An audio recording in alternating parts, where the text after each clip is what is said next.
오늘은 월성 1호기 폐쇄 관련해서 얘기를 한번 해보려고 한다. 굉장히 많은 문제가 있었던 것 같고, 거기에 따라서 검찰까지 나서서 조사를 하고 있는 사건인데, 이렇게 말이라도 한 마리 더 얹으려고 하는 것은 이 월성 원전 1호기 폐쇄가 단순히 일회성 이벤트라고 생각이 들지 않고 이번 정권의 본질적인 속살을 보여주는 그런 부분이 굉장히 많이 있어서 거기에 대해서 한번 얘기를 해보려고 한다. 처음에 월성 1호기를 폐쇄한다고 했을 때는 별 생각이 들지 않았다. 여기서 별 생각이 없었다는 것은 거부감이 들지 않고 순리대로 돌아간다고 느꼈다는 말이다. 월성 1호기는 워낙 오래되기도 되었고 그동안 안전상의 문제도 많았고 대통령의 공약이기도 하고 탈원전도 한다고 하니까 이렇게 봤을 때나 저렇게 봤을 때나 폐쇄하는 게 이상해 보이지는 않았다. 개인적인 의견으로도 내가 비록 탈원전 정책을 지지하지는 않지만 오래되고 말썽 많은 월성 원전을 폐쇄하는 건 나쁘지 않은 선택이라고 생각을 했다. 그렇기 때문에 처음에 감사원에서 감사를 한다 했을 때 좀 의아했던 기억이 난다. 왜 감사를 하는 거지?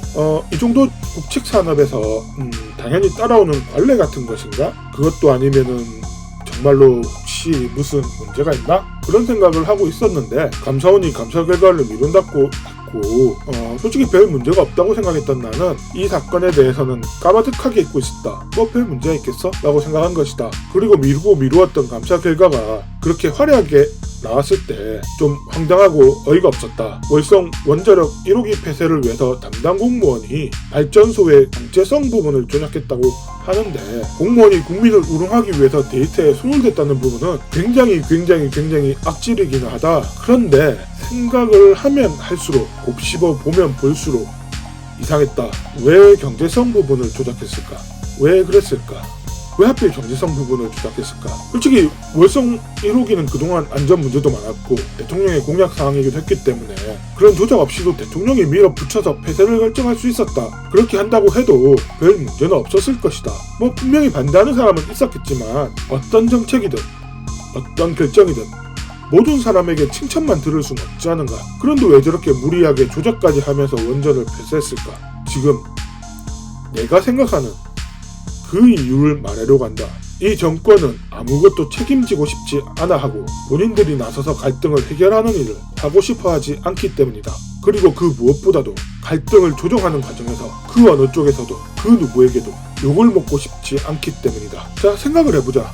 안전이라는 부분은 굉장히 주관적인 기준으로 평가되는 부분이고 지극히 상대적으로 평가되는 부분이다. 예를 들어서 위험도를 1부터 10까지 매긴다고 했을 때 어떤 사람은 7 정도의 위험이면 안전하다고 생각하는 사람이 있을 수도 있고 어떤 사람은 8 정도 되어도 위험하다고 느끼는 사람이 있을 수도 있다. 그리고 어떤 사람은 완벽하게 10이 아니면 아예 다 모든 게 다 위험하다고 생각하는 사람이 있을 수도 있다. 사람마다 위험하다고 느끼는 기준이 다르다는 말이다. 게다가 이 안전성이라는 척도 자체도 굉장히 주관적으로 매겨지는 것이다. 똑같은 상황에서도 이게 6만큼 안전하다고 판단할지 7만큼 위험하다고 판단할지는 모두 개인의 몫인 것이다.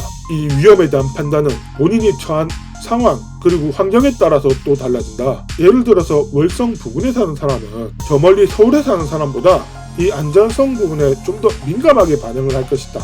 그리고 자녀가 있는 사람과 그렇지 않은 사람은 또 다르게 판단을 할 것이다. 그래서 이 안정성 문제로 원전을 폐쇄한다는 것은 모든 사람을 각자의 기준과 위치에 따라서 설득을 해야 된다는 말이고 이는 엄청나게 노력을 해야 된다는 말이다. 그럼에도 불구하고 상당한 정치적인 책임이 뒤따른다는 말이다. 이러한 과정에서 어떤 사람은 정권을 반대할 수도 있고 더 심한 사람은 정권에 대해서 욕을 할 수도 있다. 하지만 그럼에도 불구하고 정권이 정말로 필요하다고 생각이 든다면 당연히 대통령이 책임지고 밀어붙여야 되는 일이었다. 하지만 경제성 부분은 다르다. 이쪽은 숫자가 딱 나오기 때문에 굉장히 객관적이어 보인다.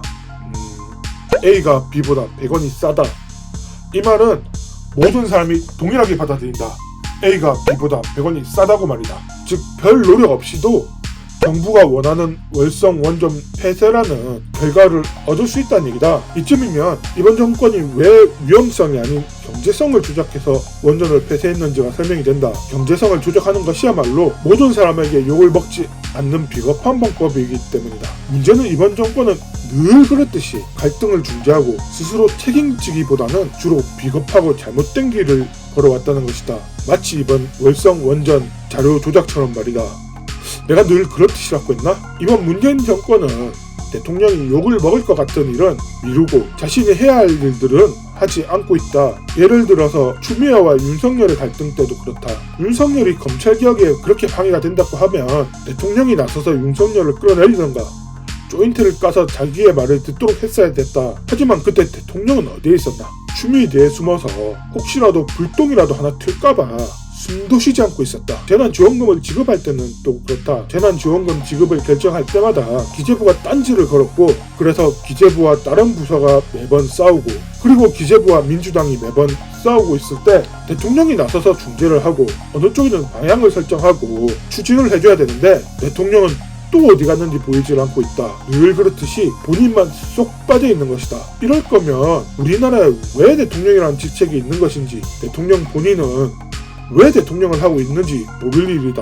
월성원전 1호기 폐쇄 역시 마찬가지다. 아니, 이 월성원전 1호기 폐쇄는 이전에 들었던 예보다 훨씬 더 심각한 문제이다. 왜냐면은 훨씬 쉬운 문제이기 때문이다. 대통령이 본인 공약을 추진하기 위해서 국민들에게 사실대로 말하고 묵묵히 걸어나와서 추진했으면 될 일이다. 그러면은 이번 월성 원전 1호기 폐쇄 같은 경우에는 충분한 명분이 있기 때문에 나같이 대통령에 대해서 평가를 박하게 하는 사람들도 박수치면서 잘 넘어갔을 일이다. 그런데 그게 하기 싫어서 대통령이 반대파의 욕을 먹을까봐, 또 그 욕 먹기가 싫어서 이렇게 공무원을 동원해서 관련 자료까지 조작하는 방법으로 이 일을 추진한 것이라고 생각을 한다. 이 정도면 이런 비겁함이 이 정권의 특징이라고 해도 되지 않을까 생각을 한다.